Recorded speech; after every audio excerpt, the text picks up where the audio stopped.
સવારમાં વહેલા જાગીને ગાર્ડનમાં તો આવી ગયો જોવા હાટું, પણ આમાં કાંઈ બધું મને નવું લાગે. સુરત તો વહી આવ્યો, પણ આપણે ત્યાં ગામડે બધા ભાવનગર ત્યાં બધા છોકરા વહેલા જાગીને દોડવા જતા ને હાલવા નીકળતા. અહીંયા સારું નવું લાગે.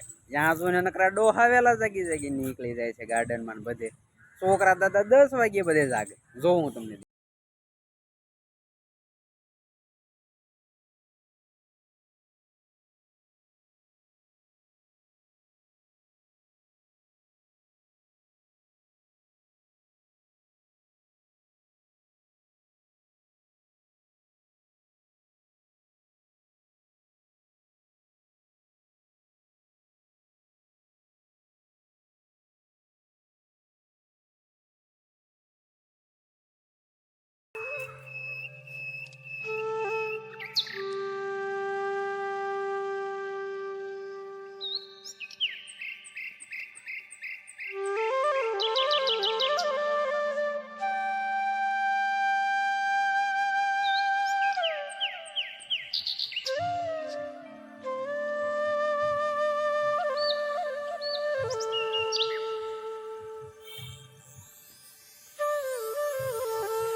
તો બહુ વહેલો છું એટલે અહીંયા કોઈ છે નહીં. હજી તો પબ્લિક બધું આવે છે. એક કોર આવીને બધા વિડીયો બનાવડા. ડોહા સાંભળી દે દાદા મારે પાછા. તો આ ક્લાસ દેખાય ને એમાં બધા ડોહા ડોહ્યું જ છે.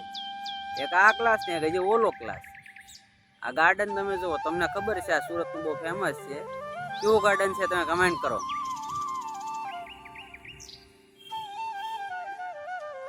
ડોહા સુરતમાં એટલે ડોહા એટલે મારો એક મતલબ ને તો મોટી ઉંમરે એક્સરસાઇઝ કરી સારી વાત કહેવાય. કદા ખાલી મસ્તી આપે. બાકી અત્યારે વહેલા જાગીને કસરત કરવા આવી તો સારી વાત કહેવાય. શરીર ફિટ રહે.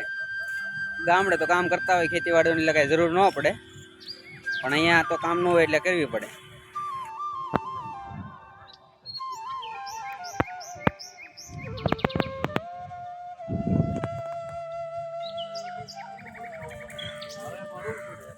આ બધો આહેથી વિડીયો ઉતારવો પડે. સાંભળી જાય મારે દાદા એટલે કે બધા એક્સરસાઇઝ ને વજન ઓછો કરવા ફિટ રહેવા આવે એવું નક્કી નથી. અમુક મારી જેવા ગપ્પા મારવા આવે, જો આટા મારવા આવે.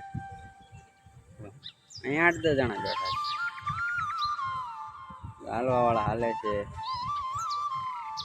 વાતાવરણ મસ્ત છે, બીજું કાંઈ નહીં.